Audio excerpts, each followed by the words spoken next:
Je suis là, mais l'auditoire a déjà 26 participants. Je pense qu'on peut commencer. Hein.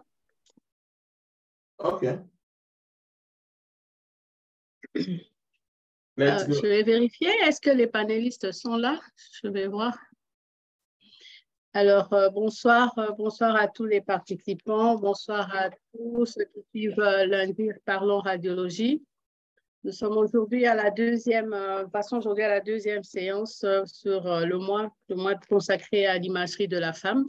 La semaine dernière, c'était sur l'imagerie sur l'utérus. Et aujourd'hui, on va parler des ovaires. Alors, je m'en vais commencer par présenter les panélistes, ceux qui rendront notre soirée aujourd'hui agréable. Je vais commencer par Dr Charlotte Dandou. Bonsoir, docteur.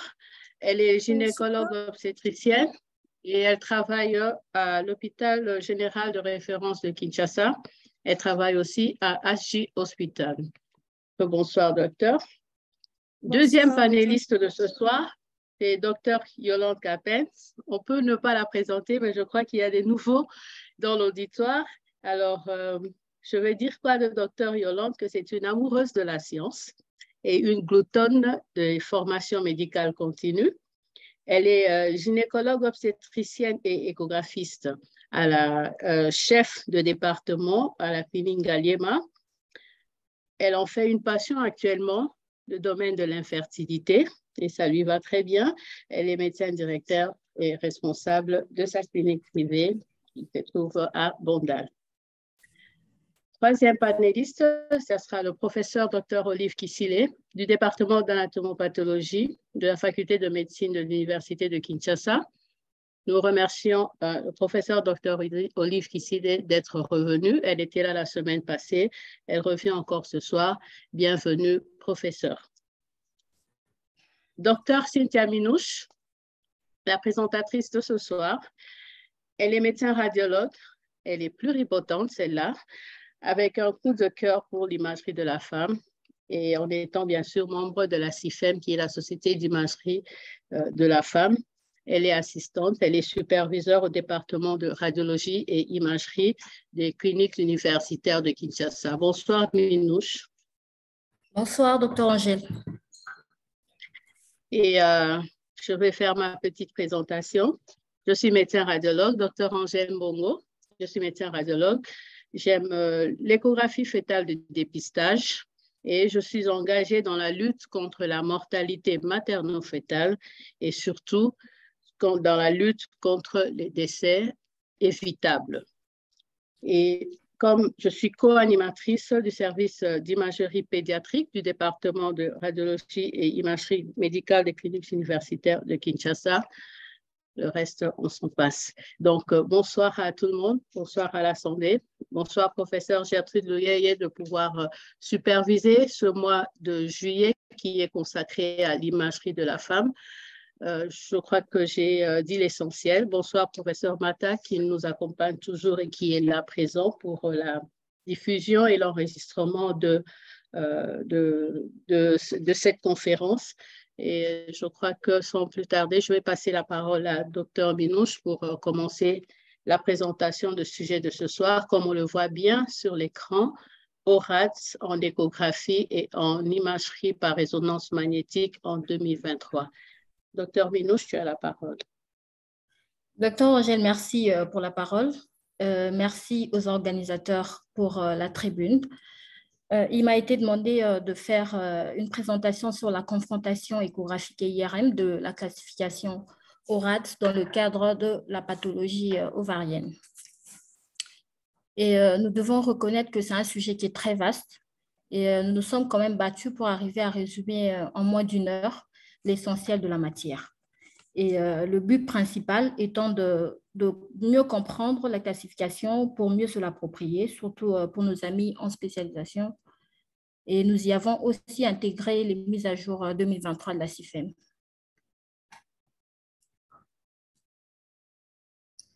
Alors, les trois points qui composeront notre exposé. nous avons pu initier une mini-enquête. Cette mini-enquête était juste pour savoir, en fait, pour se rendre compte de l'effectivité de la classification ORAT dans nos milieux. Et ça nous a permis de savoir que 4 radiologues seulement sur 10 ont dit connaître la classification et 4 gynécos, un généraliste sur 10, un chirurgien sur 10 ont entendu parler de la classification et disent la connaître. Et seulement 3 assistants ont dit l'avoir dans leurs notes, mais ne l'ont pas encore assimilé. Et tous ceux qu'on a interrogés ont avoué qu'ils n'ont pas encore vu ça sur le compte-rendu ou même inscrit sur un quelconque compte-rendu. Et après, ça reste une mini-enquête qui n'est pas très représentative. Ceux qui la font déjà ne puissent pas se vexer, étant donné que c'est une classification aussi assez récente qui n'est pas encore très bien intégrée dans la pratique. Ça, c'est la définition de l'acronyme ORAT. Alors, ce qui nous retient ici, c'est que ce n'est pas seulement exclusive à la pathologie ovarienne, mais aussi à la pathologie annexielle en général, les ovaires compris. Et nous devons aussi savoir qu'elle est applicable et nous devons vraiment nous l'approprier. Alors, la classification ORAT a pour objectif de pouvoir parler le même langage, c'est-à-dire standardiser les comptes rendus et de stratifier le risque de malignité pour bien orienter la prise en charge des masses annexielles. Et nous devons savoir pourquoi est-ce qu'elle a été créée, qu'est-ce qui a motivé la création de cette classification. Déjà, contrairement aux autres organes, où le diagnostic histologique pré-chirurgical est primordial avant la prise en charge. Dans la pathologie ovarienne ou annexielle en général, il n'est pas très recommandé de faire une biopsie à cause du risque de rupture, étant donné que c'est une pathologie qui est représentée à pratiquement 80% des lésions liquidiennes. La deuxième raison qui a motivé la création de la classification ORAT, c'était le fait qu'il y ait trop de chirurgies, parfois inutiles ou extensives, surtout par exemple pour les kystes fonctionnels ou des lésions organiques bénignes qui n'auraient peut-être pas dérangé la patiente, mais on est parfois obligé d'opérer. Et cette morbidité chirurgicale, nous connaissons tous qu'elle a des conséquences sur la fertilité et la fonction endocrine. Alors, sous d'autres cieux, quand on stratifie le risque de malignité et qu'on trouve qu'il y a des lésions assez suspectes de malignité en imagerie, il est recommandé d'adresser ces patients directement dans un centre de référence. Cela permettra de gagner du temps déjà pour tout le monde et d'augmenter les chances de survie pour la patiente. Pour la petite histoire, comment a été créée la classification ORAT. Déjà, il y a eu des scientifiques européens, et ça, c'est la version européenne que j'ai, puisque je n'ai pas la version américaine. Donc, il y a eu des scientifiques européens qui ont voulu, en fait, stratifier le risque de malignité. Et qu'est-ce qu'ils ont fait? Ils ont créé un système sur le modèle d'IOTA Adnex MR 2012, et ils ont dénommé ERAT. Ils tenaient tellement à avoir le E là pour pouvoir représenter leur continent. Mais malheureusement, les Américains qui ne dorment pas, grâce à l'ACR, au Collège américain de radiologie, qui s'est imposé en créant un comité multidisciplinaire international. Et c'est seulement après une petite guéguerre et aussi après quelques réunions et essais, on a vu voir en 2018 la première publication sur l'ORAT échographique et 2 ans plus tard sur l'ORAT IRM. Et forcément, c'est l'ACR. Ils ont calqué le modèle sur le BI-RAD dédié au sein.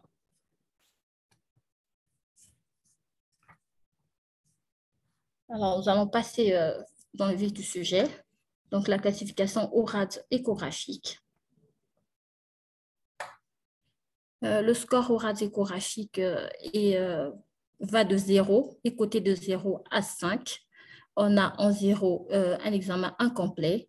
En 1, ce sont les images physiologiques. En 2, ce sont des masses typiquement bénignes. En 3, ce sont des masses probablement bénignes.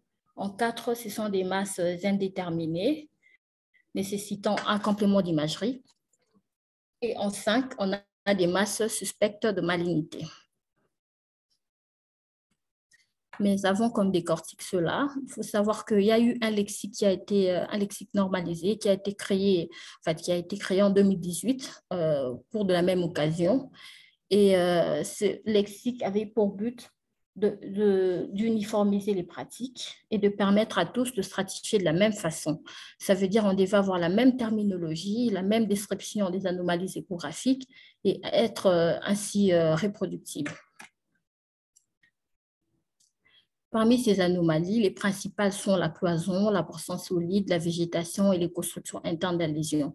Déjà, par rapport à la cloison, ce qui doit être considéré comme cloison, c'est un septa qui compartimente une lésion kystique en plusieurs loculi. La portion solide, c'est toute lésion échogène qui peut être à la base de même échogénicité que le myomètre, mais avec un flux Doppler côté de 1 à 4. Ce flux Doppler-là, il est appelé le color score ou le score Doppler ou le score couleur. Il est côté de 1 à 4 et c'est sur une échelle subjective. Donc, quand on le cote à 1, ça veut dire qu'il n'y a pas du tout de flux au Doppler. Il est coté à 2 quand il y a un flux minime, à 3 quand il y a un flux modéré et en 4 quand il y a un flux élevé. La végétation, c'est une projection solide qui mesure plus de 3 mm et qui se greffe soit sur la paroi, soit sur les cloisons de la lésion. Et les constructions internes de la lésion peut être soit anéchogène, soit finement échogène, soit mixte, soit cloisonnée. Alors, ce lexique a permis donc de dégager quelques grandes catégories de lésions annexielles en échographie, notamment les images physiologiques, les images typiquement bénignes et les autres masses annexielles. Et du point de vue morphologique, on devait donc classer les lésions en masses kystiques, soit uniloculaires, soit multiloculaires, sans ou avec portion solide, mais à part les masses kystiques, on peut avoir des masses solides. La classification au rade échographique 0 correspond à une exploration incomplète. Pourquoi incomplète? Puisque soit il y a eu une interposition de gaz au cours de l'échographie, soit il y a eu une difficulté de la voie endovaginale, soit on n'a pas pu bien avoir les mensurations de la lésion, soit on n'a pas pu bien localiser la lésion. Et là, on dit que c'est une exploration incomplète. On classe l'examen en ORAD US 0. Que faire en cas d'examen ORAD US 0? Il faudra soit répéter l'échographie dans des meilleures conditions, soit changer carrément de modalité. Et la modalité à prendre, ce n'est pas le scanner, mais c'est plutôt l'IRM pelvien. Alors, l'examen classé en ORAD US 1, ce score n'est applicable qu'en période d'activité génitale, étant donné que ce sont des images physiologiques. Donc, quand on voit une image de follicule ou un corps jaune chez une femme qui est ménopausée, ça ne peut pas être une image physiologique et ça ne peut pas être classé en ORAD US 1.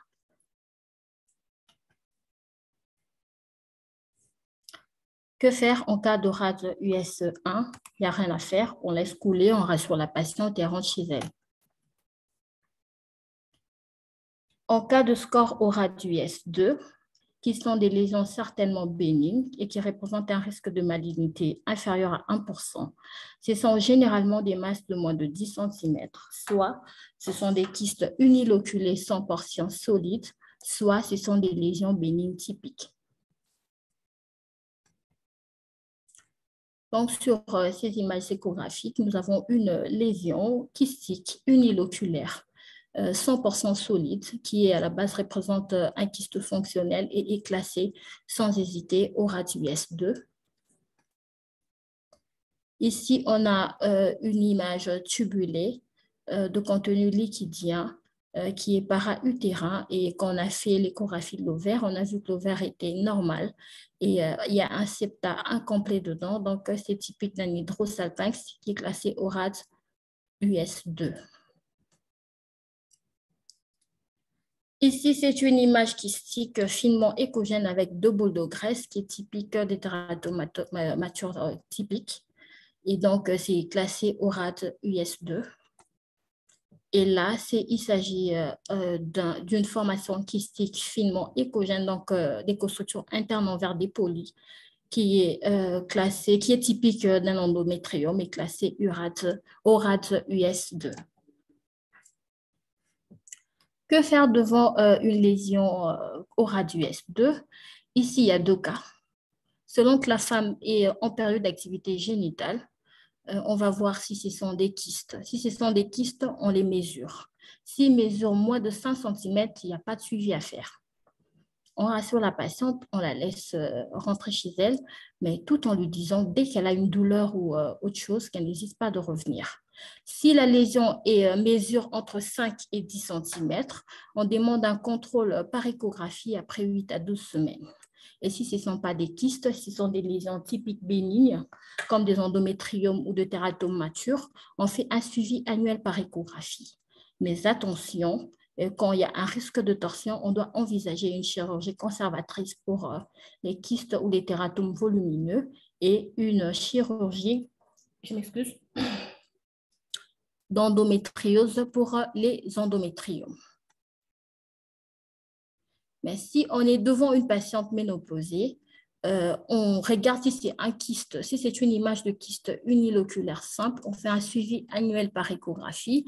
Et s'il s'agit d'autres types de lésions bénignes typiques, mais chez la femme ménopausée, on envoie directement en contre-expertise pour confirmation diagnostique ou on demande un avis spécialisé gynécologique. On passe à la classification ORAD US3.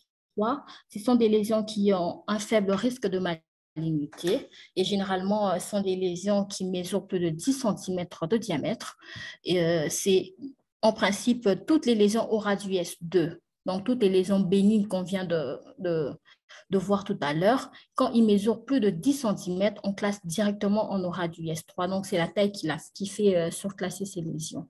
Soit on a une masse kystique uniloculaire à paroi masse irrégulière inférieure à 3 mm, on classe en ORAD US3. Soit on a une masse kystique multiloculaire mesurant moins de 10 cm. Là, c'est différent puisque c'est multiloculaire, mesure moins de 10 cm. Mais quand c'est uniloculaire, plus de 10 cm, on classe en ORAD US3. Et quand c'est une masse d'allure solide avec un score Doppler bas au contour régulier, on classe aussi en ORAD US3. Donc là, on a une lésion, comme la lésion qu'on a vue tout à l'heure. Apparemment, c'est une lésion bénigne qu'on aurait pu classer en ORAD US2. Mais étant donné que la lésion mesure plus de 10 cm, il bascule directement en ORAD US3, puisque c'est la taille qui fait surclasser les lésions bénignes. Ici, on a aussi une lésion qui paraît d'emblée bénigne, avec un contenu finement cloisonné, mais avec des contours qui ne sont pas très réguliers, et on classe directement en ORAD US3. Ici, c'est une masse multiloculaire qui mesure moins de 10 cm avec des cloisons lisses et des contours réguliers et qu'on classe directement en ORAD US3. Que faire devant les lésions ORAD US3? Ici, on envoie en contre-expertise pour confirmation diagnostique, soit par échographie, soit par IRM. Ou sinon, on demande un avis spécialisé gynécologique pour pouvoir décider de la suite de la prise en charge.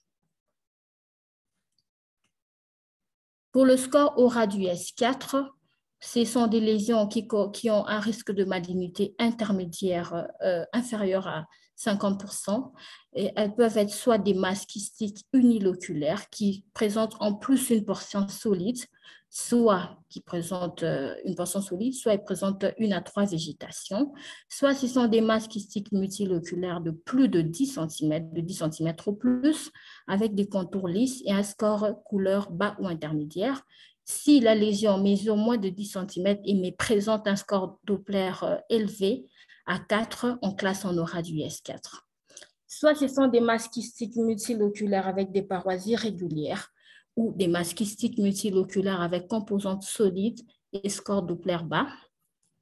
Soit ce sont des masses solides de contour régulier avec un score de couleur intermédiaire. Donc ça, c'est une lésion kystique finement, uniloculaire finement échogène avec une portion solide. Dès qu'on voit ça, on n'hésite plus, on va directement en aura du S4. Ici, c'est une lésion aussi kystique avec quelques rares végétations par là. On classe en aura du S4. Ça, c'est une volumineuse masse multiloculaire avec des cloisons qui sont lisses et un contour régulier. On classe en aura du S4, contrairement aux lésions multiloculaires aura du S3 qui mesurent moins de 10 cm. Et ici, on a, là c'est je crois la même lésion, mais sur une autre coupe, avec un score couleur modéré. Et ici, c'est une lésion solide au contour régulier avec un score couleur très bas. Donc, on classe en aura du S4. Que faire devant les lésions aura du S4? On envoie en contre-expertise pour confirmation diagnostique, soit par échographie, soit par IRM pelvienne, où on décide ensemble avec l'équipe des gynécos en RCP pour la suite de la prise en charge. La classification aura du S5, ce sont des lésions qui ont un très haut risque de malignité, estimé à 50% et plus. C'est toutes les lésions, à part les lésions aura du S2. Ça veut dire on exclut les lésions aura du S2, on prend les lésions aura du S3 et 4. S'ils ont en plus une lame d'acide au contact, on classe directement en aura du S5 sans même hésiter. Quand on a une masse, quel que soit l'ORAD, même si ça a un ORAD US2, mais qui a en plus des nodules, des implants péritonéaux, on classe en aura du S5. Si nous avons une masse kystique uniloculaire avec plus de 4 végétations, on classe en aura du S5. Si nous avons une masse kystique multiloculaire avec en plus une composante solide et un score Doppler élevé, on classe en aura du S5. Si nous avons une masse solide aux contours irréguliers avec un score Doppler élevé à 4, on place en aura du S5. C'est vraiment des lésions typiques de malignité. Ici, nous avons une lésion multiloculaire de contenu liquidien finement échogène avec beaucoup de végétation, que ce soit sur les cloisons ou sur la paroi. C'est donc une masse aura du S5 automatiquement. Ici, nous avons une lésion multiloculaire avec des portions tissulaires par là qui présentent quand même un score couleur soit élevé, soit intermédiaire, qu'on classe en aura du S5. Ici, nous avons des lésions mixtes avec une portion solide périphérique présentant un score Doppler élevé et qu'on classe immédiatement en aura du S5. Que faire devant ces lésions aura du S5? On doit directement les adresser dans un centre expert pour la suite de la prise en charge. On n'a plus besoin de faire une confirmation diag puisqu'on est sûr de ce qu'on a vu. On envoie directement pour faire gagner du temps et à la patiente et aux gens qui vont et aux acteurs qui vont le prendre en charge. Ça, c'est un modèle de compte-rendu échographique de la CIFEM qui se trouve sur leur site. Et donc, déjà, c'est ce qu'on fait d'habitude. Il n'y a pas grand-chose à ajouter, mais pour ceux qui sont intéressés, ils peuvent toujours s'en inspirer. Sans tarder, on va passer à la classification aura-IRM. On réalise une IRM. On réalise une IRM pelvienne devant toute masse indéterminée en échographie. Ça veut dire quand on fait une échographie, on trouve que l'exploration est incomplète, on peut soit répéter, je reviens sur ce que j'ai dit tout à l'heure, soit on peut répéter l'échographie dans des meilleures conditions, soit on peut recommander une autre modalité qui est l'IRM, et donc ça se justifie. On peut faire une IRM aussi pour les lésions classées ORAD US3 et 4, qui doivent nécessiter forcément une confirmation diagnostique. Donc, c'est recommandé aussi. Et donc, ici, les séquences, ce n'est pas compliqué. On fait des séquences T2, T1, T1 FATSAT. On fait des séquences de diffusion, des séquences de perfusion et on peut faire un T1 GADO au temps tardif. Les inhibiteurs du péristatisme plus la contention abdominale permettent en fait de diminuer les artefacts digestifs qu'on peut avoir. Et quand on fait les séquences axiales T2 et les séquences de diffusion, on doit toujours s'assurer de couvrir la partie abdominale aussi à la recherche du pédicule lombo-ovarien. Et pourquoi pas faire directement un bilan d'extension si nous avons une masse stratifiée, stratifiée avec haut risque de malignité.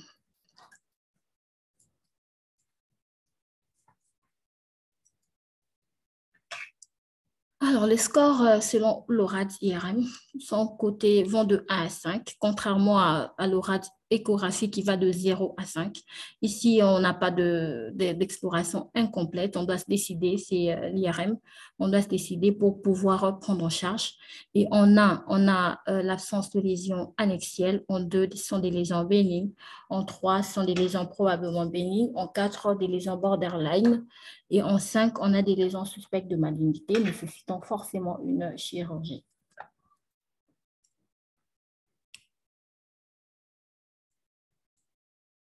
Alors, sur cette dia, c'est un peu des blabla, mais ce qui retient, c'est que la classification est très reproductible, tant pour les radiologues juniors que seniors, avec une sensibilité et une spécificité élevée.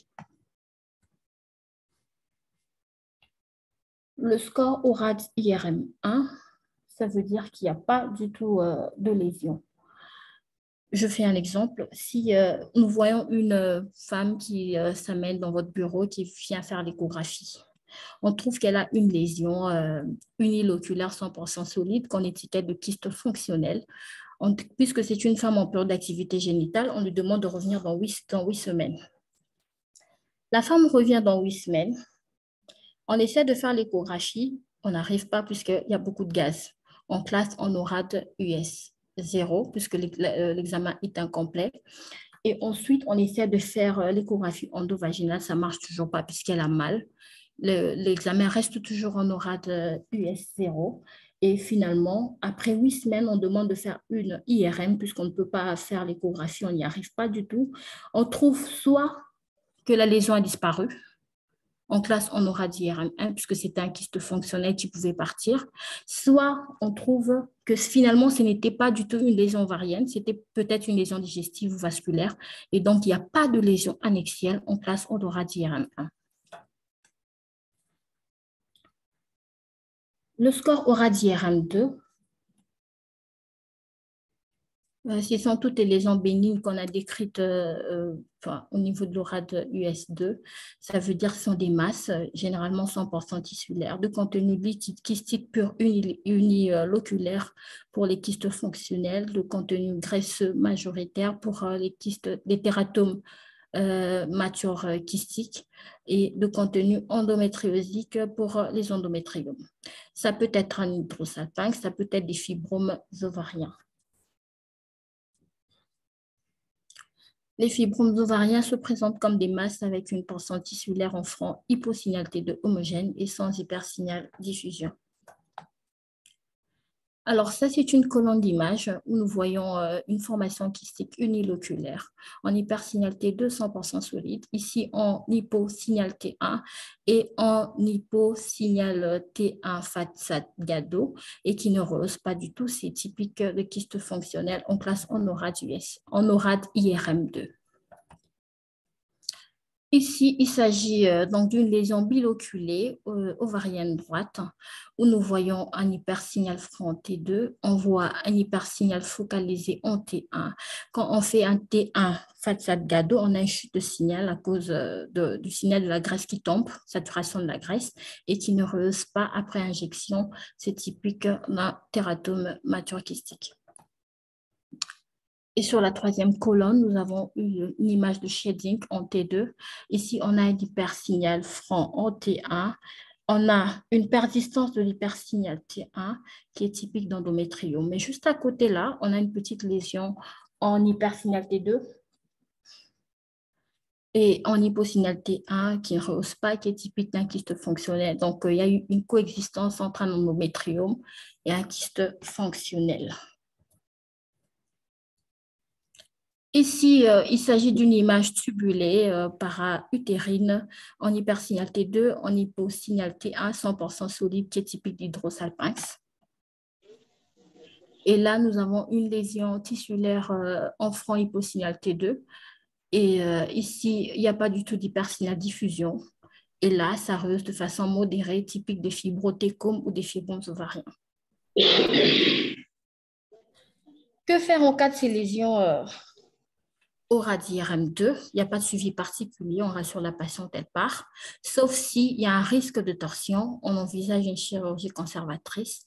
Et pour les lésions endométriosiques, on doit envisager une chirurgie d'endométriose.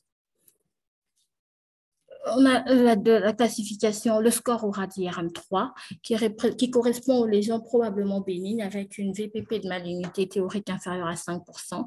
Ce sont ici en particulier, c'est un peu comme des lésions non classées.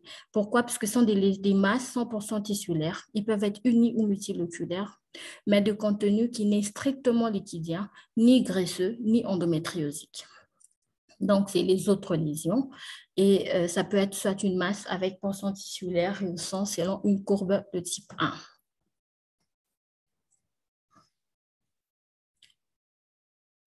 Ici, sur cette colonne d'image, nous avons donc une masse kystique ici, uniloculaire, qui a un signal hétérogène, un peu hypersignal T2 là-bas. Ici, on est un peu en signal intermédiaire T2.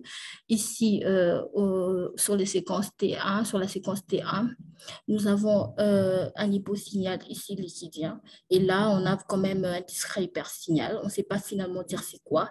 Et là, quand on fait le T1, Fatsad-Gado, on pensait qu'il y aurait chute de signal là-bas, mais non, ça n'a pas chuté. C'est resté là, donc c'est peut-être un caillou. Et donc, puisqu'on ne sait pas dire si c'est strictement liquidien ou endométriosique ou graisseux, donc on le classe en radi-RM3.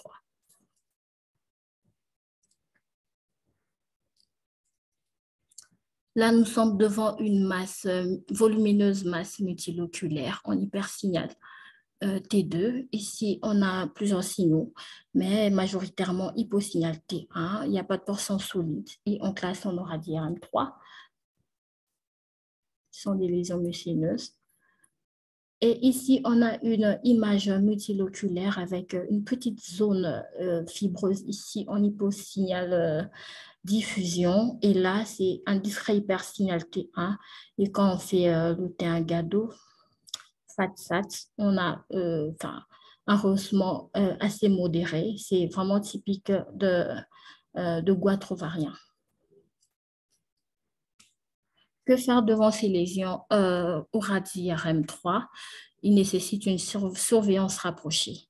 La modalité et la durée de surveillance, soit par échographie ou par IRM, est à définir, soit par le radiologue, soit par le gynécologue, soit en RCP, en comité pluridisciplinaire. Le score au radi-RM4 sont des lésions indéterminées avec une malignité théorique comprise entre 5 et 95%. C'est généralement des lésions avec une portion tissulaire et une courbe de rehaussement de type 2. Donc ici, nous avons des lésions ovariennes bilatérales, multiloculaires à droite et uniloculaires à gauche. On voit bien qu'au niveau de ce locule de cette locule, il y a des végétations qu'on voit aussi ici sur l'image uniloculaire de gauche. Et quand on fait la diffusion, on voit bien que les végétations sont en hypersignal diff. Et ici, quand on fait un T1 FATSAT sans injection du produit de contraste, on pensait que ça allait chuter, mais non, ce n'est pas graisseux, ça n'a pas chuté. Et quand on injecte, on voit un rehaussement franc de la partie solide ou des végétations. Et on essaie de poser la région pour faire la courbe de rehaussement. On voit qu'il y a un rehaussement initial sans décalage, avec une progression en plateau et qui est spécifique de courbe de type 2. Que faire devant ces lésions au radis RM4? On fait une analyse subjective par un expert pour approcher du diagnostic ANAPAT, ou soit on recommande directement dans un centre de référence. Ici, il y a plus de modalités d'imagerie à rajouter, on doit se décider. Soit on opère la patiente, soit on continue à surveiller. Le score au radis RM5, ce qui correspond à des lésions de risque, avec un risque de malignité très élevé, compris entre 90 et 95%, c'est généralement lié à la présence d'implants péritonéaux, soit à la présence d'une portion tissulaire avec une courbe de rehaussement de type 3. Là, nous avons une lésion qui est un peu en hyposignal, au signal intermédiaire. Et ici, on a un hypersignal diffusion. Déjà, ça veut dire que c'est péjoratif. Mais si on continue, on T un FATSAT sans injection, ça ne change pas, ça ne chute pas. Et après injection, on a un rehaussement quand même assez modéré. On place la zone d'intérêt pour voir le rehaussement. On a un rehaussement initial avec décalage par rapport au rehaussement du myomètre et avec une progression en plateau là qui signe une courbe de type 3. Et c'est typique des lésions orales IRM5. Ici, nous avons une lésion qui est mixte, mais à prédominance hypersignal T2. Ici, on a un hypersignal diffusion assez hétérogène avec un petit implant de carcinose péritonéale qui est visible là. On vient en T1 FATSAT. Ben, on n'a pas de chute de signal et ça rehausse légèrement ainsi que le nodule de carcinose. On place le ROI et puis on a un rehaussement initial avec décalage par rapport au myomètre et un petit plateau et un rehaussement dans de scie de l'autre côté. Typique de courbe de rehaussement de type 3. Que faire ici? On n'hésite même plus, on ne tergiverse pas, on envoie directement au centre de référence pour prise en charge chirurgicale avec indication de cytoréduction. Alors, après avoir vu la classification ORAD-US, ORAD-IRM, c'est la classification plutôt ORAD-IRM qui nous permet de décider, puisqu'ici, ça fait un peu office d'ANAPAT par rapport aux lésions ovariennes. On ne peut pas faire de biopsie avant, c'est pas recommandé. Après, on peut toujours faire, mais c'est pas recommandé. Et donc, on doit bien maîtriser cette partie. Et on peut résumer en 4 étapes. Premièrement, il suffit de confirmer ou d'affirmer si l'origine de la lésion est vraiment annexielle. Qu'est-ce qu'on fait si on n'arrive pas à savoir? On suit les pédicules lombo-ovariens, c'est ainsi que sur les séquences axiales T2 et diffusion, on demande à couvrir la partie abdominale pour pouvoir suivre ça. Et si on a confirmé que la lésion est d'origine annexielle, on regarde s'il n'y a pas d'implant péritonéaux. Et s'il n'y a pas d'implant péritonéaux, on regarde s'il n'y a pas de portion tissulaire. Et s'il n'y a pas de portion tissulaire, qu'est-ce qu'on fait? On recherche les lésions typiques ORAD-IRM2, qui sont des lésions typiquement bénignes. Et si on n'a pas du tout des lésions typiques ORAD-IRM2, on classe en ORAD-IRM3. Mais si, par hasard, on tombe sur une portion tissulaire, qu'est-ce qu'on fait? On regarde le signal en T2. Si on a un hyposignal franc, et un hyposignal en diffusion, on classe en ORAD IRM2 qui sont typiques de fibromes, qui sont des lésions fibreuses. Et si on a plutôt un hypersignal diffusion, on fait la perfusion. Et si on tombe sur une courbe de type 1, on classe en ORAD IRM3. Si on fait une courbe de type 2, c'est un ORAD IRM4. Et pour le type 3, c'est un ORAD IRM5. Si la patiente n'a plus son utérus, puisque pour faire la perfusion, on a besoin du rehaussement du myomètre. Et si on n'a pas de référence, puisqu'il n'y a plus d'utérus, et qu'on a une lésion qui rehausse quand même, on classe directement en ORAD IRM4. Peu importe, même si elle avait son utérus, que ça allait être une courbe de type 1, mais vu qu'on n'a pas de référence, on classe directement en 4. Ça, c'est juste pour résumer ce que je viens de dire par rapport à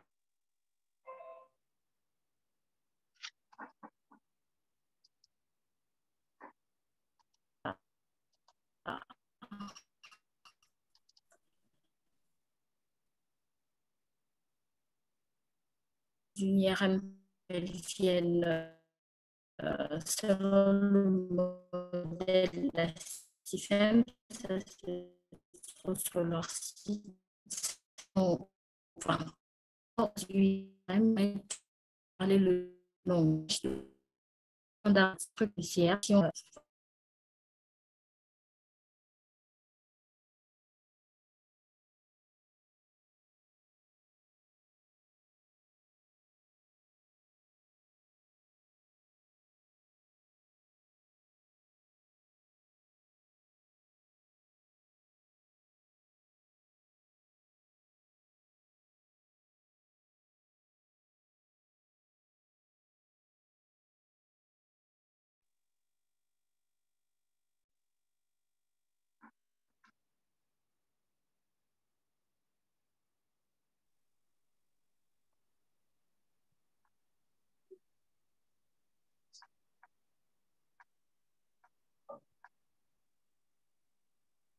Qu'est-ce qui se passe ici?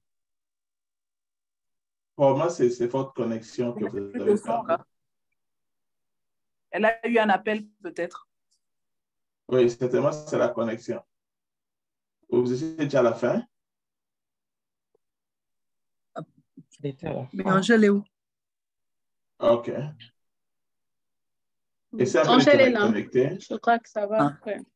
Oui. Ça restait combien de slides, de diapos? Je pense que c'était parmi les dernières. Hein. Ça ne Oui. signale pas. Hein. OK, dans ce cas-là, tu te connectes avec ton téléphone en attendant que tu démarres et tu peux écouter les questions et les commentaires des panélistes. OK? Tu l'as en ligne? Tu l'as en ligne? Je l'ai eu au téléphone. Elle Oui. me dit qu'il s'est resté 2 slides pour dire merci et résumer tout ce qu'elle a dit. Donc, je crois que c'est la connexion qui ne va pas bien sur l'ordinateur. Elle va se connecter avec son téléphone, mais je pense qu'on peut déjà accorder la parole au panéliste. Elle va suivre pendant qu'elle redémarre l'ordinateur. D'accord. On fait comme ça alors? Oui, comme ça, on gagne en temps. Oui, désolée. J'ai eu un petit problème de connexion. Allô? Ouais. Oui, allô, Minouche, oui. Oui, j'ai eu un petit problème de connexion, mais j'étais déjà à la fin. Il ne me restait plus que le slide référence bibliographique et merci. Thank you. Merci. Ouais. Alors, donc on était à la fin. On remercie Dr Minouche pour cet exposé brillant et un résumé qu'elle a fait en pratiquement 40 minutes d'exposé. Merci Dr Minouche. Qu'est-ce qu'on peut retenir de tout ça? C'est qu'on peut dire que l'intelligence, comme on le dit, c'est aussi dans la classification des choses. Et donc, il y a intérêt de parler le même langage parce que cela permet de résoudre beaucoup de divergences. Pourquoi ORADS, comme Minouche l'a dit? ORADS, c'est pour que les lésions ovariennes, on doit éviter de les biopsier parce qu'il y a risque de rupture. Et quand il y a rupture, les statistiques ont noté qu'il y a eu aussi beaucoup de chirurgie abusive sur les lésions ovariennes. Et donc, pour éviter le taux élevé d'infertilité qui peuvent s'en suivre comme complication et la diminution de la fonction endocrine, il faut éviter de biopsier les lésions ovariennes avant la chirurgie. Et le but de ORADS, c'est de standardiser les comptes rendus, de stratifier les risques de malignité et enfin d'orienter vers la bonne prise en charge thérapeutique. Donc, Minouche l'a présentée. ORADS, elle est récente, c'est une classification récente. En 2018, on a eu ORADS US qui classifie de 0 à 5 et en 2020, c'est ORADS IRM qui classifie de 1 à 5. Donc, elle est encore revenue, Minouche, sur le flux Doppler important qui est coté de 1 à 4 dans cette classification des lésions ovariennes. Donc, ce qu'on peut retenir aussi, c'est que l'appareillage est à prendre en compte dans l'exploration, la bonne exploration des lésions ovariennes. Voilà, c'est le petit commentaire et le résumé que je pouvais faire sur la présentation de Minouche. Je vais passer la parole maintenant à nos panélistes, si elles peuvent nous ajouter leur expérience et donc voilà des commentaires sur la présentation de ce soir. On va commencer par celle qui était connectée la première, c'est Dr Dandou. Bonsoir Charlotte. Est-ce que tu peux nous dire, voilà, on te passe la parole, qu'est-ce que tu peux nous dire comme commentaire, pratique quotidienne sur les lésions ovariennes et l'ORAD telles que présentées par nous? Vraiment, merci. En tout cas, sincèrement, je dois beaucoup remercier, notamment professeur Getty qui m'a associé à ça. Je suis très, très ravie parce que vous-même, vous l'avez souligné, Dr Minouche, en parlant dans sa problématique, elle a souligné le fait de trop de chirurgies inutiles sur les pathologies des ovaires. Ça, c'est vraiment un problème très, très capital auquel nous, cliniciens, nous sommes confrontés avec beaucoup de nos confrères qui ont l'habitude de faire cette chirurgie sur les ovaires et parfois vraiment de façon abusive avec toutes les conséquences que vous connaissez vous-même sur la fertilité. Alors, je suis vraiment très, très émerveillée sur cette classification. Je crois que, j'ose croire, que si la majorité des radiologues s'investissent sur ça et que si la plupart s'imprègnent de cette classification, je crois que ça pourra nous aider, nous les cliniciens, dans la réduction des chirurgies abusives que beaucoup de gynécos, beaucoup, parfois même nos confrères généralistes qui opèrent parfois, nous serons, je crois que ça pourra nous aider parce que c'est un problème vraiment réel. Dans nos consultations, quand vous recevez 10 patientes, au moins 4 ont été opérées. Et quand vous examinez, ont été opérés des ovaires, ont subi des kystectomies ovariennes. Et quand vous examinez, pour la plupart, et souvent celles qui nous aident, ce sont celles qui sont souvent regardantes, qui ne se laissent pas faire.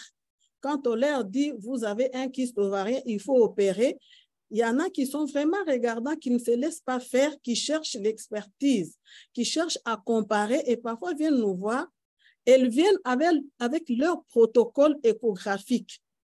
Et dans les protocoles, parfois vous voyez vraiment la description, elle est nette. On parle, par exemple, là je parle des kystes bénins, on parle des kystes fonctionnels. Et en général, en périphérie, les kystes fonctionnels, en tout cas pour la plupart, on les opère. Nous savons, nous tous, que tous les kystes ovariens fonctionnels, comme l'a dit Dr Minouche, tous les kystes fonctionnels ne s'opèrent pas. Les kystes fonctionnels qu'on peut opérer, ce sont des kystes fonctionnels compliqués, qui sont gros, qui sont compliqués, par exemple des torsions, des ruptures, des choses comme ça. Ce sont ces kystes-là qu'on peut opérer. Mais ce que nous remarquons dans notre pratique, c'est quoi? Même les kystes ovariens fonctionnels sont opérés. Et pour la plupart, quand ces femmes sont opérées, souvent les kystectomies sont associées à des appendicectomies, en tout cas pour la plupart.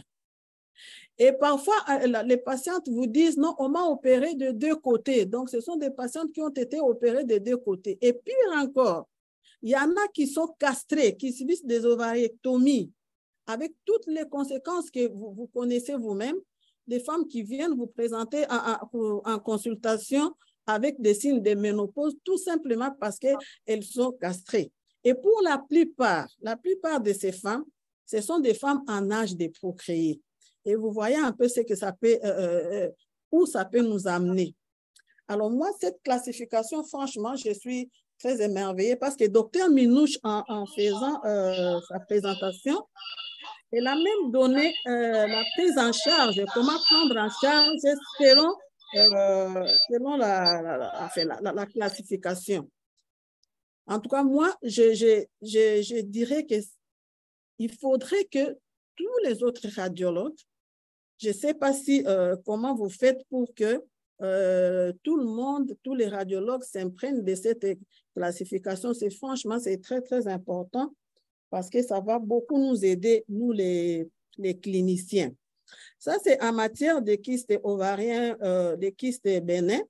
Alors, en ce qui concerne les kystes, enfin, les cancers des ovaires, donc les tumeurs bénignes, alors là aussi, je crois que c'est très important parce que quand elle a insisté, et même vous, docteur Angèle, quand vous avez fait votre petit résumé, vous avez insisté sur les biopsies. Hein? Ne pas faire des biopsies au niveau enfin, les biopsies ovariennes avec les conséquences que vous avez soulignées, les ruptures et tout. Ça, c'est vraiment très important. D'ailleurs, maintenant, en matière de prise en charge des cancers des ovaires, d'ailleurs même avec les cancers du sein, actuellement, la prise en charge, elle est vraiment multidisciplinaire. Hein? Ce n'est pas seulement, par exemple, les gynécos. Non, c'est maintenant multidisciplinaire. Et en général, les prises en charge, maintenant, ça passe, ça doit être d'abord discuté au cours d'une réunion de concertation pluridisciplinaire. Dr Minouche a parlé de ça. Et c'est au cours de cette réunion qu'on ressort la prise en charge. Et cette classification, ORAD, IS et ORAD, IREM, ça peut vraiment beaucoup nous aider, même quand on fait cette discussion-là en réunion de concertation. Et là, je voulais souligner aussi la place des pathologistes, les anatomopathologues. Ils ont vraiment une place très importante parce que même quand on discute ça dans les RCP, en tout cas, on insiste beaucoup sur les grades de la tumeur pour pouvoir prendre en charge, donc dans la prise en charge complémentaire. Donc là, je suis vraiment très ravie. Je vous remercie beaucoup. Je crois qu'ensemble, nous pouvons lutter contre cette histoire de chirurgie inutile si on se met vraiment ensemble, et c'est quelque chose qu'on fait déjà. Je crois que nous avons besoin des uns et des autres. Vraiment, nous devons être complémentaires. Alors, voilà ce que je peux d'abord souligner dans un premier temps. Peut-être que les autres échanges pourront venir au fur et à mesure que nous allons avancer. En tout cas, merci beaucoup, Dr Minouche. Merci à vous tous les organisateurs. Merci. Merci beaucoup, Dr Charlotte, pour cet apport. Et je crois que je n'ai pas encore de questions en ligne. Je vais passer la parole maintenant Dr Capen. Et je crois que je peux ajouter, oui, vous avez raison de dire que c'est une classification qu'il faut vraiment diffuser pour l'information de tous. Je pense que chacun de nous qui a participé peut trouver ça sur Internet, copier, imprimer aussi, pour en faire un vade-mecum sur le bureau, tel qu'on l'a fait pour les classifications FIGO et pour les classifications BI-RADS aussi, je pense. Merci, Dr Charlotte. Dr Yolande. Bonsoir, Angèle. Bonsoir, tout le monde. Merci. Bonsoir, Yolande. Oui, merci. Minou, je suis très ravie de ta présentation et j'avoue que je viens carrément de suivre un cours en la matière parce que vous ne m'imaginez pas qu'il y avait tant à dire et des choses très importantes qui ressortaient de ORADS US, tant ORADS et IRM. Mais moi, j'ai deux préoccupations. En fait, je me dis, ORADS qui a commencé en 2018, ça veut dire qu'avant, on avait une classification qui nous orientait. Je n'ai pas entendu rappeler sur cette classification qui est notamment celle de IOTA, l'International Ovarian Tumor Analysis. Tu n'en as pas parlé. Pourtant, cette classification, en tout cas moi jusqu'à présent, je m'appuyais dessus, ça me permettait déjà de faire la part de choses entre les critères bénins et les critères malins. Mais quand je vois un peu, il y a des éléments qui sont revenus dans ORADS qui aussi sont dans IOTA. Et donc, ce que je retiens, en fait, sauf si j'ai mal suivi peut-être aussi, ce que je retiens, c'est que ORADS vous permet de réduire sensiblement, bien sûr, la chirurgie, ça c'est vrai, mais aussi de surveiller en réalité. Mais même dans IOTA, nous avons cela aussi quand même quelque part. Alors, quant à la suite, c'est qu'on a, nous, cliniciens, à notre niveau, on a quand même la surveillance du point de vue marqueurs tumoraux qui peuvent nous aider à faire la part des choses. Et puis aussi la prise en charge qui n'est pas que la cytoréduction, parce qu'on peut commencer par une chimiothérapie pour atterrir dans la cytoréduction et au-delà dans la radiothérapie ou encore revenir sur la cytoréduction. Bon, ça dépend de comment la lésion se présente et comment elle réagit au traitement que nous lui donnons. Donc, pour ne pas aller très loin, je crois que Charlotte a étaler un peu toute la difficulté que nous rencontrons parce qu'effectivement, il y a des personnes qui vous diront qu'elles ont été opérées 2 fois de kystes d'ovaire associées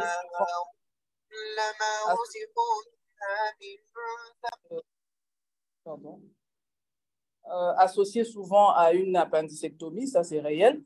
Donc, moi, juste dites-moi,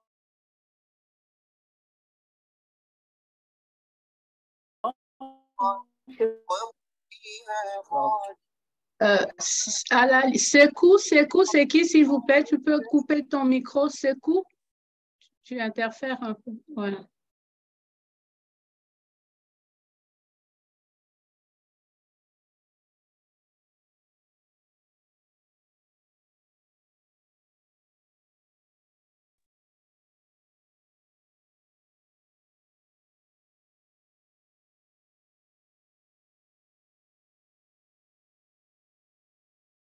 Angèle, excusez-moi, on a été coupé. Je ne sais pas si on m'entend. Oui, on a mis en sourdine parce qu'il y a un identifiant Sekou qui perturbait un peu. Tu peux répondre. Oui.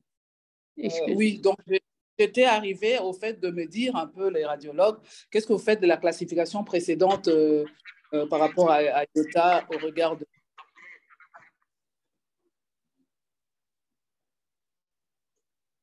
Voilà, j'ai terminé. Merci, Yolande. Minouche, tu es là? Oui, je suis là. Oui, merci, docteur Yolande, pour ta préoccupation. En fait, j'en ai parlé quand j'ai parlé de l'historique de la classification ORAT. J'ai bien souligné qu'il y avait un modèle, un modèle basé sur IOTA Adnex, mais c'était une ancienne classification de 2012 et c'était un modèle vraiment purement européen. Et du coup, quelques années plus tard, il y a eu les Européens voulaient garder la classification IOTA, mais les Américains réclamaient la paternité de la classification et finalement, ils se sont mis d'accord grâce à l'ACR pour créer maintenant ORADS. Donc, le IOTA, c'est bien, mais c'est ancien, puisque après, ils ont fait des mises à jour. Donc, maintenant, il faudra peut-être adopter la classification ORADS, qui n'est pas très loin de la classification IOTA. Voilà.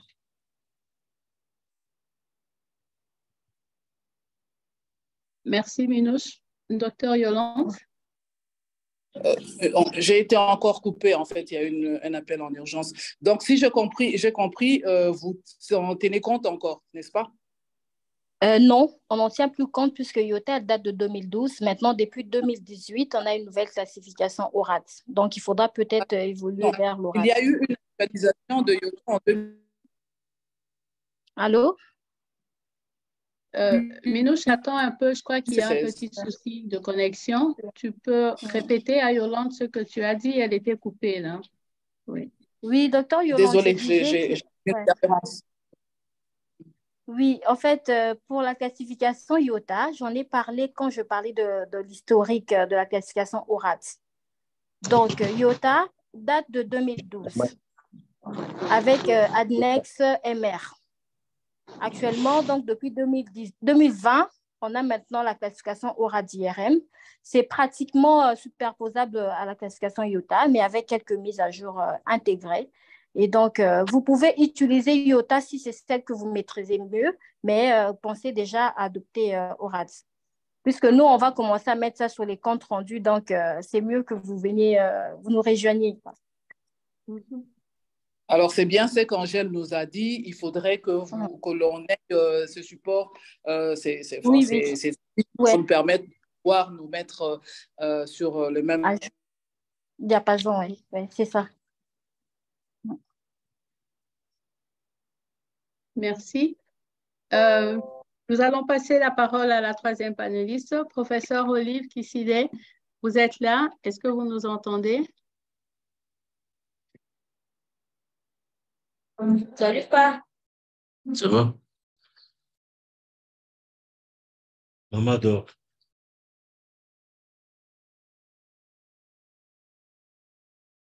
Oui, elle est sûrement fatiguée. On peut réveiller maman? Bonsoir, bonsoir, vous m'entendez? Oui, oui, nous sommes là. Bonsoir, Oui. professeur. Oui. Je suis avec attention. Oui. L'exposé du docteur Minouche.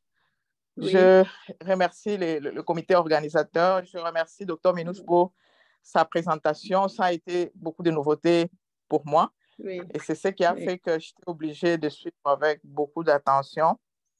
Oui. Alors, mon petit souci en tant qu'anatomopathologiste demeure.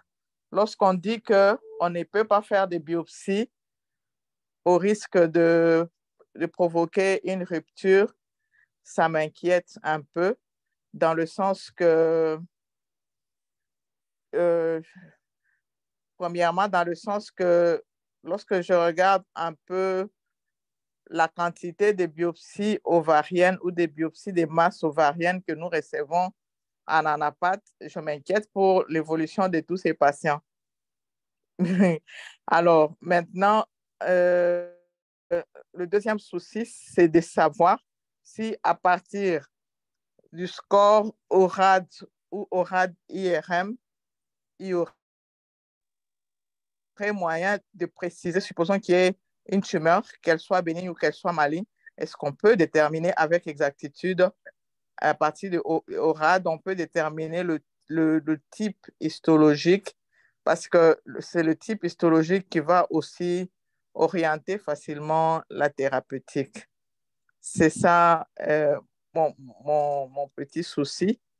Il y a que Dr Charlotte qui m'a encouragé un peu lorsqu'elle a dit que l'anapathe était aussi importante parce qu'elle permettait aussi de préciser certaines lésions avec exactitude. Mais lorsque j'ai suivi avec attention la présentation du docteur Minouche dans pratiquement toutes les conduites à tenir, il n'y a pas d'anapathe. Voilà pourquoi je veux savoir si on peut commencer à traiter le malade seulement à partir des différents scores là. C'est ça la première question capitale. Et j'aurai encore dans la suite d'autres petites questions sur les deux scores. Voilà. Voilà, vous en avez combien des questions? 2 questions? Dans un premier temps. Oui, il m'en reste 3. Je pourrais peut-être que je peux poser toutes mes petites questions et puis comme ça, lorsque l'oratrice va répondre, elle répond une fois pour toutes. Alors, la deuxième question était en rapport avec les buts de ce score. Parce qu'en anapathe, par exemple, nous avons des scores dont certains sont des scores purement diagnostiques, d'autres, ce sont des scores pronostiques et d'autres encore nous permettent d'orienter la thérapeutique. Alors, je voudrais savoir si, que ce soit le score ORAD ou ORAD-IRM, quel est précisément le but de ces différents scores. Alors, j'espère qu'elle a noté. Et la question suivante, est-ce qu'il y a une différence entre ORAD et ORAD-IRM, à part le fait que l'un a un score qui va de 0 à 5 et l'autre de 1 à 5. Apparemment, j'ai eu l'impression que les deux scores se ressemblaient un peu. Si elle peut me préciser un peu. Et puis voilà, je peux m'arrêter là. Mais je suis vraiment curieux de connaître, d'autant plus que c'est pratiquement la première fois que j'ai pu suivre avec des détails près les différents scores radiologiques. C'était du noir pour moi, quoi. Voilà. Merci beaucoup, professeur. Alors, Minouche? Oui, c'est cela. D'accord. Oui, merci, professeur, pour... Oui, je vais essayer de dire quelque chose. Merci beaucoup, professeur Olive, pour vos préoccupations tout aussi pertinentes. Et vraiment, rassurez-vous, l'ANAPAT garde toute sa place, dans le sens où, quand la patiente vient faire son bilan d'imagerie, on stratifie le risque de malignité, on envoie, en fait, pour confirmation diagnostique pour la plupart des cas, et ensuite, la décision ne revient pas au radiologue, mais la décision revient soit au gynécologue, soit au chirurgien, soit au médecin généraliste qui soigne, mais avec l'appui, on l'a dit, en RCP en fait. Pourquoi? Dans la RCP, il y aura aussi les anapathes. Vous-même, vous avez répondu pratiquement à la première question, vous avez répondu en posant votre deuxième question. Et après, viendra maintenant le rôle du gynécologue, de l'anapathe et de tout ce qui suivront après. Ça veut dire qu'en RCP, si on décide d'une chirurgie, elle sera faite et l'échantillon, sera envoyé en anapathe. Et maintenant, c'est à vous, de votre côté, de dire, de donner de la précision par rapport au type histologique, mais aussi par rapport à la suite de la prise en charge. Est-ce que juste la chirurgie suffisait ou il faut continuer avec la chimiothérapie, continuer avec d'autres types de traitements et pour pouvoir dégager vos scores pronostiques? Voilà, donc l'ANAPAT garde toute sa place, mais cette fois-ci, elle vient a posteriori et non a priori. Donc, par rapport à la deuxième question qui était le but de ces scores, on l'a dit, on voulait, ceux qui l'ont créé ont voulu en fait que tout le monde parle le même langage. Il ne faudrait pas qu'il y ait quelqu'un qui dise kyste probablement fonctionnel et une autre personne qui dit non, moi je pense que ce n'est pas du tout un kyste fonctionnel, pour moi c'est un tératome, et une autre personne qui dit non, on doit parler le même langage. On a vu un kyste sur base des anomalies du lexique. On se dit tous, on stratifie, on dit on est d'accord sur un ORAD IRM 2 ou un ORAD US 2, et puis après on envoie les résultats et les gynécologues savent ce qu'ils doivent faire après. Soit on entre en RCP pour discuter ensemble, gynécologue, oncologue, anapathe et tous ceux qui soignent, et donc on dégage une prise en charge adaptée. Et par rapport à la troisième question, l'ORAD US et IRM ne sont pas... Bon, après, par rapport au score, c'est un peu superposable, mais il y a des petites subtilités. Par exemple, l'ORAD échographique 1, ce sont des images qui sont physiologiques. Mais par contre, dans ORAD IRM 1, ce ne sont pas des images physiologiques, mais il n'y a pas de lésion annexielle. Vous voyez un peu, donc il y a des petites subtilités comme ça. Il faudra, comme Dr Angèle a suggéré, imprimer la classification pour pouvoir vraiment l'intégrer dans notre pratique quotidienne. Mais ce n'est pas exactement la même chose et même la conduite à tenir n'est pas la même. Voilà, j'espère avoir répondu aux préoccupations du professeur Olive. Est-ce que docteur Angèle, s'il vous plaît, je pourrais ajouter quelque chose sur ce que docteur Bien sûr. Minouche... Bien sûr, oui. Merci beaucoup, merci pour la parole. C'était pour rassurer professeur Olive, parce que l'anatomopathologie garde sa place, même si on ne fait pas des biopsies des masses. Mais quand on enlève la pièce, parce que le traitement des cancers de l'ovaire, en fait, ça repose sur la chirurgie. C'est vrai que nous, dans notre pratique, on tient compte, enfin, tenez compte de la grandeur de la masse.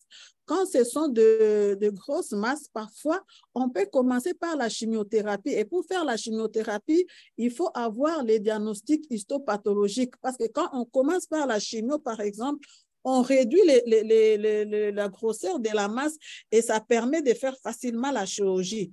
Mais quand on fait la chirurgie des cancers de l'ovaire, la pièce qu'on enlève après chirurgie n'est jamais jetée, doit aller en analyse histopathologique parce qu'il faut déterminer les degrés d'agressivité des cellules cancéreuses.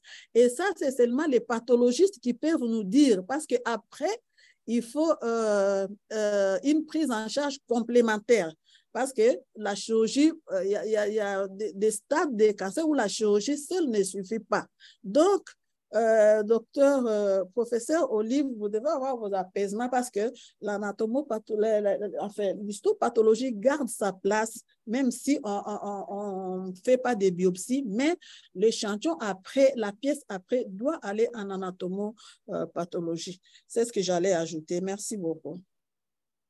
Oui, merci beaucoup, docteur Charlotte. Je tenais aussi je peux rajouter aussi au professeur Kissile, c'est que ce que nous devons savoir et ce que nous disons aussi à tout le monde, c'est que toute masse pelvienne, qu'elle soit intra-utérine ou extra-utérine, ovarienne ou extra-ovarienne, doit être après chirurgie envoyée en anapath. Qu'elle ait l'impression d'être bénigne pendant l'intervention, qu'elle soit simple ou compliquée pendant l'intervention, toute masse, c'est une recommandation mondiale d'ailleurs, toute masse doit être biopsiée après qu'elle soit extirpée du pelvis de la femme. Je crois que ça aussi, nous devons aussi le dire à nos jeunes aussi. Donc, voilà, c'est ça. Et là, docteur Angèle, s'il vous plaît. Oui, oui, je suis là. Oui. Et là, je voudrais aussi enchérir, hein, parce qu'il y a plus d'une fois, on est passé à côté des cancers, hein, des tumeurs bénignes, en croyant que quand on enlève, par exemple, des masses qu'on croit, entre guillemets, masses bénignes, on les jette. Plus d'une fois, on est passé à côté des cancers et les malades vous viennent après avec de manifestations de métastases. Et à ce moment-là, vous voyez, ça devient tard. Donc, on a enlevé les kystes. On croit que c'était un kyste qui est bénin, alors que c'était quelque chose de malin. Et quand on jette, on passe parfois à côté de cancer. Donc, comme a dit docteur Angèle, en tout cas, toute masse pelvienne qui est enlevée, ça doit passer par l'anatomopathologie. On ne peut pas jeter les masses comme ça. Merci. Merci, docteur Charlotte. Ajouter un commentaire, professeur Gertrude? Non, c'est moi, Yolande. Ah, Yolande, oui, voilà. Tu as la parole, Marie. Oui, je pense que nous ne parlons pas que des grandes villes, Kinshasa et des autres. Donc, l'avantage, c'est que toutes les masses que nous enlevons à travers le pays peuvent être gardées dans un milieu que l'on connaît ici, sauf que peut-être que le professeur Olive va aider à améliorer la qualité du formol utilisé pour la conservation de pièces biopsiées ou des pièces anatomopathologiques à envoyer. Donc, faire un effort de pouvoir les conserver et de les envoyer. Parce que c'est ce que Charlotte disait, donc je ne fais que reprendre. En fait, nous, pour la prise en charge de la chimiothérapie, pour donner justement le pronostic de la réussite de notre traitement. Alors, ce que je n'ai pas entendu, parce que je crois que j'ai eu une interruption, c'est une belle question que le professeur Kissile avait posée, que j'avais aussi posée d'une autre façon. Est-ce que ORAD nous aide à établir un diagnostic, un pronostic ou une prise en charge? Donc, qu'est-ce qu'elle nous donne exactement? Parce qu'effectivement, j'ai entendu que ça pouvait nous aider à surveiller, que ça pouvait nous aider à opérer directement ou alors à attendre. Voilà. Oui. Merci. Minouche, tu as entendu? Oui, j'ai entendu, je suis là. En fait, ORAD, ce n'est pas du tout... Oui, j'ai suivi. Mais... ORAD, ce n'est pas du tout une classification pronostique, c'est une classification morphologique qui permet d'orienter juste par rapport à la conduite à tenir, par rapport à la prise en charge. Déjà, pour pouvoir être tous en symbiose, mais aussi pour pouvoir orienter seulement la prise en charge. Mais après, maintenant, tout le reste, ça va vraiment de la décision des soignants. C'est à vous maintenant de voir. On m'a dit que c'est ORAD US 4. Écoutez, je discute. Je trouve que ça, on doit opérer. Vous opérez, vous envoyez un APAT. Mais après, maintenant, ce que nous, on peut faire, c'est pendant la surveillance, peut-être pendant le traitement, vous pouvez nous envoyer encore votre patiente et on va revoir, on va restratifier. Si, par exemple, il y a une chirurgie conservatrice, on va voir déjà par rapport à la partie qui reste, comment elle réagit. Et on va vous faire une autre stratification au RAD. Maintenant, c'est à vous de voir. Encore en RCP, pour voir si vous devez continuer, vous devez changer de traitement, mais toujours sous contrôle de la NAPAT. Voilà. Parfait. Merci, Minouche. Un petit souci, docteur Angèle. Oui, tu as la parole. Bien sûr. Très enrichissant, oui. On peut continuer avec toi, oui. Oui, j'ai eu suffisamment de réponses du docteur Minouche et je lui remercie pour toutes ces réponses. Mais encore un petit souci, c'est que lorsque le docteur dit que la classification ou le score au RAD est morphologique, je sais pas. Chez nous, lorsqu'on parle de la morphologie, on voit directement, on voit les cellules directement. D'ailleurs, notre cours d'anapath, nous l'appelons morphologie pathologique. Alors, en radiologie, je sais que vous ne voyez pas directement les cellules. Tout à l'heure, lorsque j'ai suivi, on a parlé tantôt d'hyposignal, tantôt d'hypersignal. Je ne sais pas si on va continuer à parler de score morphologique. C'est ça encore une question. Et une dernière préoccupation, c'est, je prends l'exemple d'un tératome mature qu'on appelle kyste dermoïde de l'ovaire. Oui. Macroscopiquement, c'est-à-dire à l'œil nu, lorsque le gynéco, le chirurgien nous envoie le kyste, en l'ouvrant, vous voyez directement qu'il y a à l'intérieur des cheveux, des dents. Il y a beaucoup de structures déjà qui nous permettent d'orienter le diagnostic seulement du point de vue macroscopique avant même de regarder au microscope. Je veux savoir par rapport au score au RAD, est-ce que en regardant les images telles que ça nous a été interprété, est-ce qu'on peut dire que voici, par exemple, à cet endroit-là, on a une dent, à cet autre endroit, on a des cheveux. C'est un petit dernier souci. Ouais. Donc, deux petites questions. La première par rapport à le score. Est-ce que c'est réellement un score morphologique? Et puis, la question en rapport avec le tératome mature ou kyste dermoïde. Merci beaucoup. Minouche, tu as la réponse? Oui, je suis là. Oui, c'est vrai, professeur, vous avez parlé de la morphologie. Pour vous, c'est la cellule. Nous, on ne peut pas voir les cellules déjà à la base. Donc, nous, on reste sur la macroscopie. Et donc, pour nous, la morphologie, c'est la forme, c'est la taille, c'est tout ce qui constitue l'image, en fait. Puisque nous, on n'a pas des microscopes, donc on ne sait pas aller plus loin. Et donc, pour nous, ça reste vraiment morphologique, puisqu'on décrit, en fait, sur nos lésions, on décrit s'il y a une cloison, on décrit les structures internes, on décrit le contour, la paroi, la vascularisation. Donc, après, pour nous, la morphologie, ça reste macroscopique dans tous les cas. Oui. Minouche, tu étais partie là. Minouche, tu étais partie. Oui, tu peux revenir une minute encore? Tu étais partie. Oui.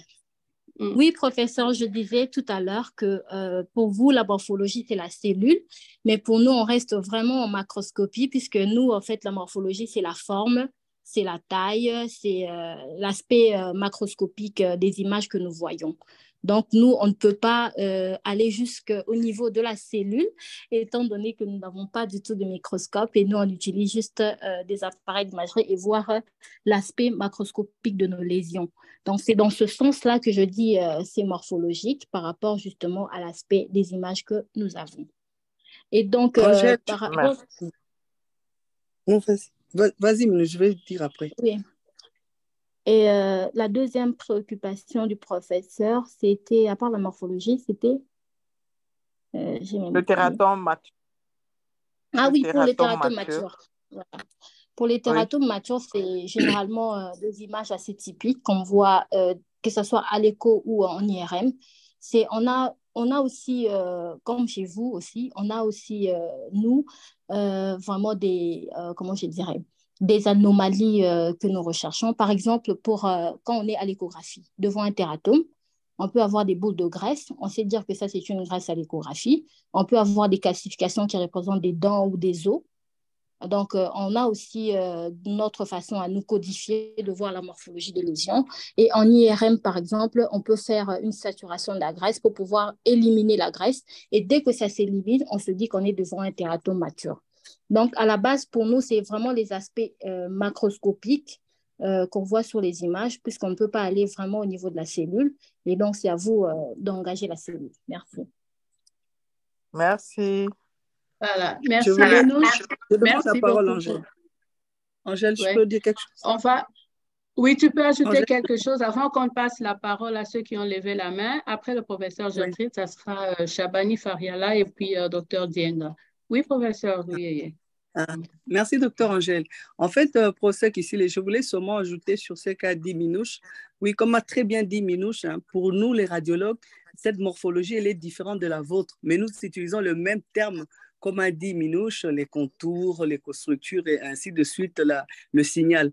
Mais, et puis, autre chose, nous, en imagerie, en fait, nous parlons sur le risque potentiel de malignité.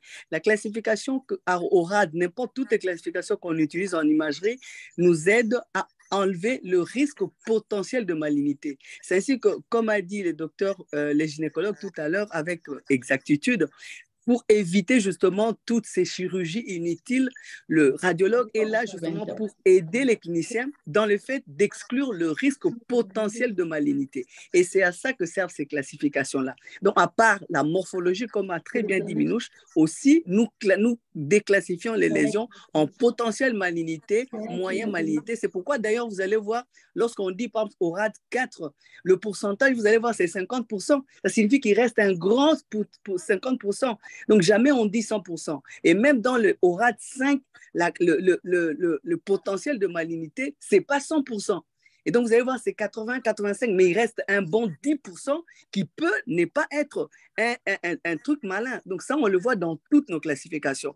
Donc, en fait, c'est pourquoi les RCP sont très, très importantes. Ailleurs, dès on atteint déjà le 3, le 4 et le 5, il faut absolument le RCP pour déterminer quelle est l'attitude qu'on va prendre. Et dedans, il y a les cliniciens, les radiologues, les anatopathologistes, et nous prenons une décision d'ensemble. Voilà un peu ce que j'allais ajouter à ce qu'a dit Minouche. Voilà. Merci beaucoup, professeur Gertrude. Merci beaucoup. On va passer la parole à madame, je ne sais pas, Shabani Fariala, le nom qui apparaît, c'est celui-là. Oui, Shabani? Shabani Fariala, vous avez la parole. Est-ce que vous êtes là? Bon, sinon, docteur Dienga? Il a laissé un bon commentaire là pour Minouche. Sincères félicitations au docteur Minouche pour cette belle présentation. Félicitations également à tout le comité féminin pour cette belle organisation de séminaire. Je l'appelle, il n'est pas là. Peut-être qu'il est parti. Nous le remercions pour ce compliment. Bonsoir, Angèle. Oui, voilà. Oui, c'était le temps de réactiver le micro. Je confirme en tout cas toutes mes sincères félicitations pour le docteur Minouche qui nous a fait une belle présentation. J'avais une petite remarque à faire, mais elle vient d'être éludée par la collègue qui vient de parler tout à l'heure. C'est qu'effectivement, cette classification au RADS, le but, c'est quand même d'aider. Je suis donc chirurgien gynéco. Le but, c'est de nous aider effectivement à déterminer autant que possible le niveau de un potentiel malignité, pour justement nous permettre d'éviter de faire de la chirurgie inutile. Donc, c'est quand même important. Et je rappelle que les radiologues, vous venez quand même en second. Nous, on est cliniciens, on voit la dame, on a une masse, on a peut-être fait une écho, on demande des examens complémentaires justement pour essayer de savoir s'il faut aller plus loin. Le contexte clinique nous dit si la femme elle est ménopausée ou en périménopause ou non ménopausée, tout ça c'est important. Le contexte clinique que nous vous donnons, justement, on vous envoie les gens en radiologie avec un minimum d'informations, justement, c'est pour qu'on soit complémentaire et qu'on sache si on doit aller beaucoup plus loin. On a parlé des RCP, mais bien sûr que tout ça, ça nous permet d'aller au diagnostic le plus probant pour savoir s'il faut surveiller ou s'il faut aller à la chirurgie. J'entendais parler des biopsies, tout ça, les biopsies transvaginales, tout ça, ovariennes, on n'en fait quasiment pas, hein, donc justement, parce que si on ne sait pas si c'est malin, on a toujours peur d'un risque d'essaimage. Et donc, quand on est en célio, ben voilà, souvent, si la femme est en périménopause ou ménopausée, bien sûr, on ne va pas faire de biopsie, on va plutôt faire une chirurgie radicale, hein, c'est-à-dire l'ablation de l'ovaire ou des choses comme ça. Mais le topo radiologique a été, de mon point de vue, assez clair. Il est complémentaire, il ne va pas tout seul. Il vient à la suite des informations cliniques que nous donnons et c'est ensemble qu'on prendra une décision. Voilà ce que je voulais dire. Après, l'histoire de chirurgie, ça dépend du contexte où on est. Moi, j'évolue ici en France. On a banalisé un peu la chirurgie, il faut le dire quand même, hein. Toutes ces interventions, on les fait en ambulatoire. Il y a la pression, parfois on fait la chirurgie parce que risque potentiel, voilà. L'inquiétude de la patiente qui ne désire plus de grossesse ou ceci ou cela. Le risque médico-légal, tout ça sont des éléments effectivement qu'il faut prendre en compte et débattre ça lors de la RCP pour maintenir l'indication chirurgicale ou pas. En biologie, pour compléter l'imagerie, on peut faire les dosages ROMA, tout ça, c'est des éléments également qui peuvent intervenir pour le choix de la chirurgie ou pas. Merci beaucoup. Merci à vous. Merci beaucoup, Dr Dienga. Alors, il y a pas de questions, c'est un bon commentaire, merci. Je vois connexion de Albert. Bonsoir. Albert. Bonsoir, oui, Albert. Bonsoir, vous m'entendez? Oui, nous t'entendons très bien.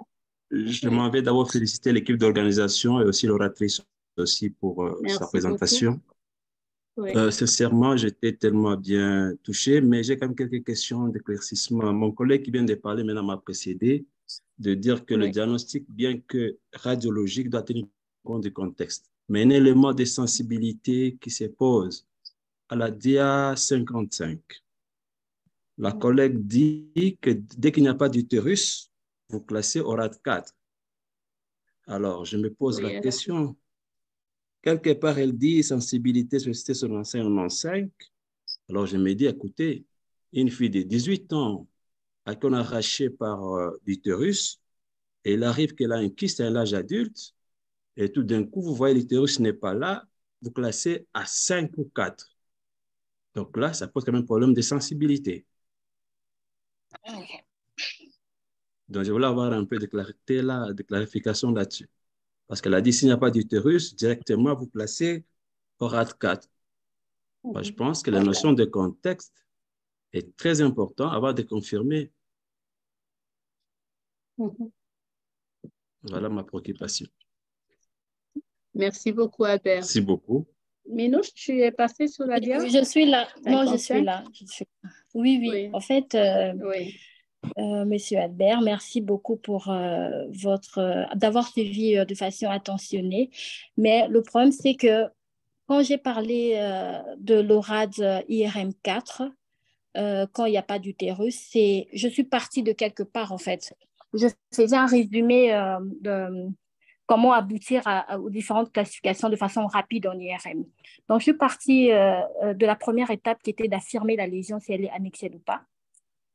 À la deuxième étape, j'ai parlé de la recherche d'un plan péritonéal. À la troisième étape, j'ai parlé de la portion tissulaire.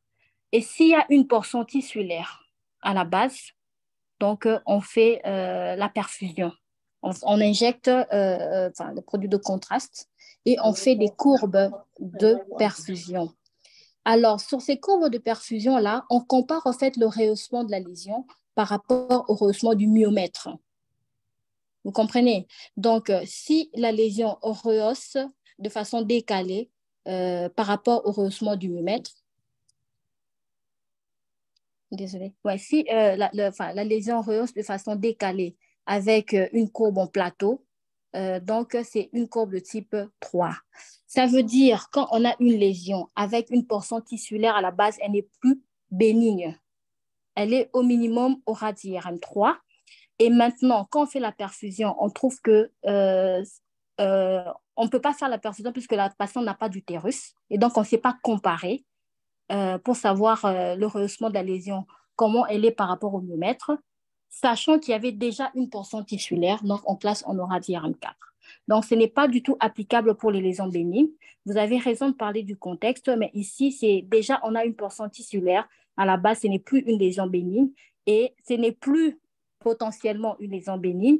Et donc, on fait les courbes comparées au myomètre. Et quand il n'y a pas de myomètre, quand il n'y a pas d'utérus, quand il n'y a pas de myomètre, on classe en aura de IRM 4.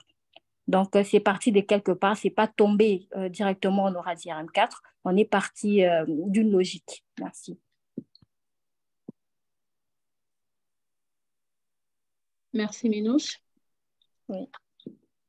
Oui. Merci. Merci pour l'éclaircissement. Est-ce que Fariala est revenue?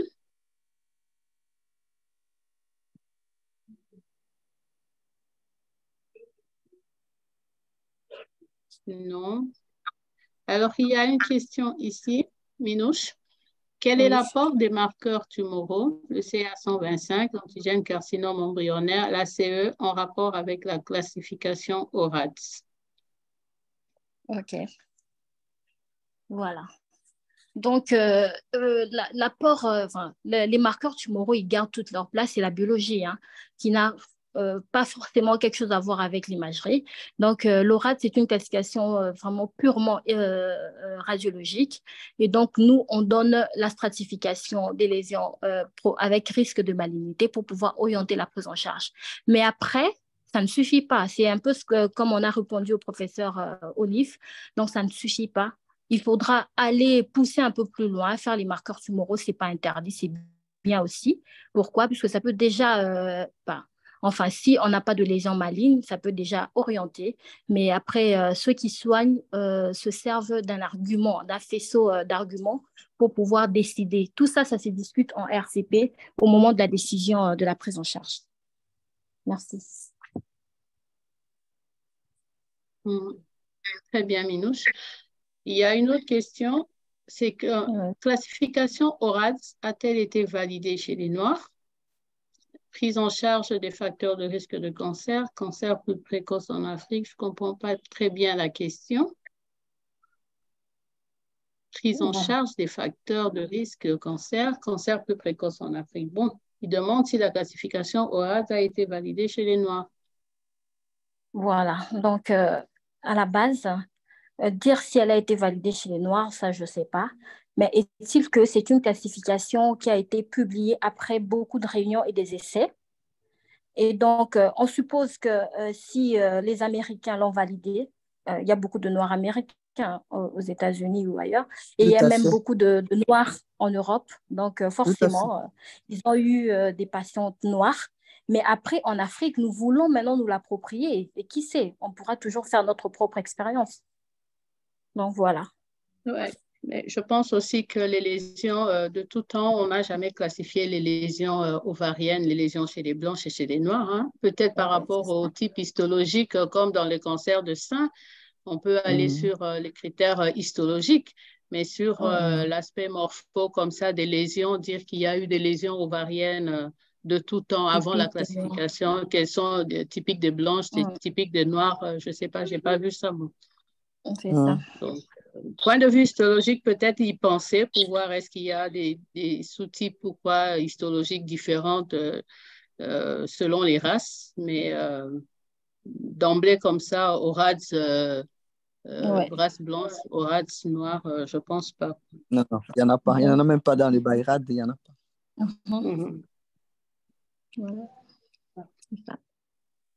Alors, je ne sais pas, il y a encore d'autres messages. Non, là, c'est félicitations, docteur Minouche. Félicitations, docteur Minouche. Bravo, docteur Minouche. Voilà, c'est que des fleurs. Alors, je ne sais pas s'il y a un autre commentaire à faire, professeur Gertrude, nos panélistes. On s'arrête là ou il y a encore un autre, il y a un autre commentaire à faire? Parce que là, je n'ai plus de questions en ligne. C'était tellement bien. Oui, c'était tellement bien.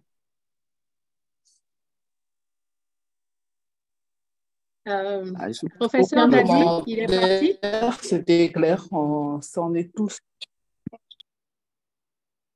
Merci. Professeur Dadi? Oui, je pense que c'est AGT qui gère. C'est à elle de conclure. Sinon, merci. Oui. Je vais faire un commentaire, professeur Dadi. Docteur Dieng a commenté, il a aimé le comité féminin, il a aimé la présentation féminine. Je crois que nous serons toujours disponibles, même quand vous allez parler de la prostate. Nous sommes là. Alors, docteur Angèle, avant que je te remette la parole, c'est toi qui fais la police des débats. Je voulais juste dire que pour la semaine prochaine, nous allons, ce sera des cas cliniques. Malheureusement, on ne sait pas, heureusement, c'est bizarre, hein, pour ces mois ici, il y a 5 semaines. Donc, la semaine prochaine, le lundi prochain, ce sera des cas cliniques. Nous allons présenter les cas cliniques. Donc, l'apport des cliniciens sera vraiment très favorable. S'ils peuvent être encore là aujourd'hui et les pathologies, ce sera très bien. Et le dernier lundi, là, nous allons faire la synthèse alors de tout ce que nous avons vu ce mois ici de l'imagerie de la femme. Voilà, c'est pour tout pour moi. Et bravo Minouche, bravo à tous les panélistes et bravo à toi Angèle. Tu as conduit les débats avec nous. Merci. Alors, à nos hôtes, professeur Olive, docteur Charlotte, docteur Yolande, nous vous disons merci. Merci pour votre participation. Docteur Minouche, les fleurs viennent de partout. Félicitations et pour cette très belle présentation.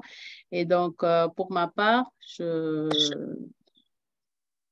pas beaucoup de commentaires, mais merci aussi à toi Minouche. Et donc, nous allons nous arrêter là. On a fini plus tôt, 21h45 chez moi. Donc, voilà. À la prochaine. À lundi prochain. Merci, à la si Dieu le veut. Merci, félicitations. Bye bye.